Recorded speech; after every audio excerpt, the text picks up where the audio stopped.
अनजाने में किया था शिवरात्रि के दिन शिव पूजन, जिस कारण से यमराज भी उस भक्त को छू ना सका। महाशिवरात्रि के दिन इस व्रत कथा को सुनने से होता है हर मनोकामना पूरी। शिव पुराण के अनुसार पुरातन काल में एक शिकारी था जिसका नाम चित्रभानु था। ये शिकारी एक शाहूकार का कर्जदार था। कर्ज ना दे पाने के कारण से शाहूकार चित्रभानु को एक शिवमठ में बंदी बना दिया। संयोग से जिस दिन बंदी बनाया उस दिन महाशिवरात्रि थी। शाहूकार ने इस दिन अपने घर में पूजा का आयोजन किया। पूजा के बाद कथा का पाठ किया गया। शिकारी भी पूजा और कथा में बताई गई सभी बातों को बड़ी ध्यान से सुन रहा था।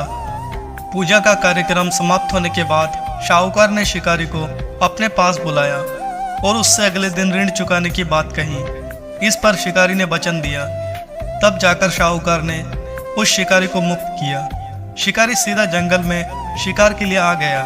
शिकार की खोज में उसे रात हो गई। एक बेल के पेड़ पर चढ़कर उसने रात बिताने लगा। बेलपत्र के पेड़ के नीचे एक शिवलिंग था जो बेलपत्रों से ढका हुआ था। शिकारी इस बात से अनजान था। आराम करने के लिए उसने बेलपत्र की कुछ शाखाएं तोड़ी। इस प्रकार से कुछ बेलपत्र की पत्तियां उस शिवलिंग पर गिर पड़ी।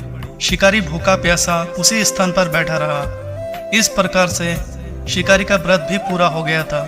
तभी एक गर्भिणी हिरनी तालाब पर पानी पीने के लिए आई थी। हिरनी को शिकारी ने जाने दिया। शिकारी ने धनुष पर तीर चढ़ाकर हिरनी को मारने की जैसे कोशिश की वैसे हिरनी बोल पड़ी, मैं गर्भ से हूँ, शीघ्र ही बच्चे को जन्म दूंगी। तुम एक साथ दो जीवों की हत्या करोगे, ये तो उचित नहीं होगा। मैं अपने बच्चे को जन्म देकर शीघ्र ही तुम्हारे पास आ जाऊंगी, तब तुम मेरा शिकार कर लेना। शिकारी ने तीर वापस ले लिया। हिरनी भी वहां से चली गई। धनुष को रखते समय कुछ और बेलपत्र पुनः टूटकर उस शिवलिंग पर जा गिरा। इस प्रकार से उसने अनजाने में ही प्रथम प्रहर का पूजा पूर्ण कर लिया। कुछ देर बाद एक और हिरनी इधर से निकली। पास आने पर शिकारी ने तुरंत ही धनुष पर तीर चढ़ाकर निशाना लगा दिया। लेकिन तभी हिरनी ने शिकारी से निवेदन किया कि मैं अपने प्रियजनों की खोज कर रही हूँ। जैसे ही मेरा परिवार मिल जाए मैं उनसे मिलकर तुम्हारे पास आ जाऊंगी। शिकारी ने इस तरह से इस हिरनी को भी जाने दिया। शिकारी विचार करने लगा कि इस दौरान रात्रि का आखिरी पहर भी बीत गया। इस बार भी उसके धनुष से कुछ बेलपत्र उस शिवलिंग पर जा गिरा।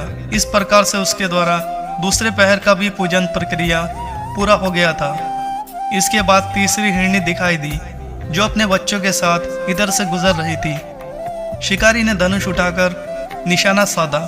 शिकारी तीर छोड़ने ही वाला था कि हिरनी बोली, मैं इन बच्चों को उनके पिता को सौंपकर लौट आऊंगी, मुझे अभी जाने दो। शिकारी ने ऐसा करने से इनकार कर दिया। शिकारी ने बोला, मैं दो हिरनी को छोड़ चुकी हूँ, लेकिन तुम्हें छोड़ दूं इतना बड़ा मूर्ख मैं नहीं हूँ। तब हिरनी ने कहा, शिकारी मेरा विश्वास करो, मैं आपको वापिस आने का वचन देती हूँ। शिकारी को हिरनी पर दया आ गई और उसे भी जाने दिया। इधर भूखा प्यासा शिकारी अनजाने में बेल की पत्तियों तोड़ तोड़ कर उस शिवलिंग पर फेंकता रहा। सुबह की पहली किरण निकली तो उसे एक मृग दिखाई दिया। शिकारी ने खुश होकर अपना तीर धनुष पर चढ़ा लिया। तभी मृग ने दुखी होकर शिकारी से कहा, यदि तुमने मुझसे पहले यहाँ आने वाली 3 हिरनियाँ और उनके बच्चों को मार डाला है तो मुझे भी मार दो। देर न करो, क्योंकि मैं ये दुख सहन नहीं कर सकता हूँ। मैं उन हिरनियों का पति हूँ। यदि तुमने उन्हें जीवनदान दिया है तो मुझे भी छोड़ दो, मैं अपनी परिवार से मिलकर वापस आ जाऊंगा। शिकारी ने उसे भी जाने दिया। सूर्य पूरी तरह से निकल आया था और सुबह भी हो चुका था। शिकारी से अनजाने में ही व्रत रात्रि जागकर सभी प्रहर की पूजा और शिवलिंग पर बेलपत्र चढ़ाने की प्रक्रिया पूरा कर चुका था। भगवान शिव की कृपा से शिकारी को उसका फल तुरंत प्राप्त हुआ। महादेव की कृपा से शिकारी का मन बदल गया और शिकारी का मन निर्मल हो गया।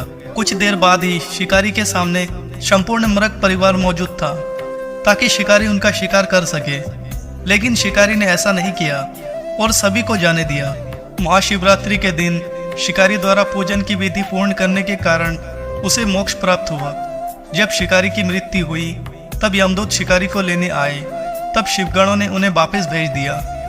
शिवगण शिकारी को लेकर शिवलोक आ गए। भगवान शिव की कृपा से ही अपने इस जन्म में राजा चित्रभानु स्वयं के पिछले जन्म को याद रख पाए और महाशिवरात्रि के महत्व को जानकर उसके अगले जन्म में भी महाशिवरात्रि का पालन कर पाए। दोस्तों वीडियो पसंद आई है तो वीडियो को एक लाइक, चैनल में नए हो तो चैनल को सब्सक्राइब कर लेना। मिलते हैं एक और नई रोचक कहानी के साथ।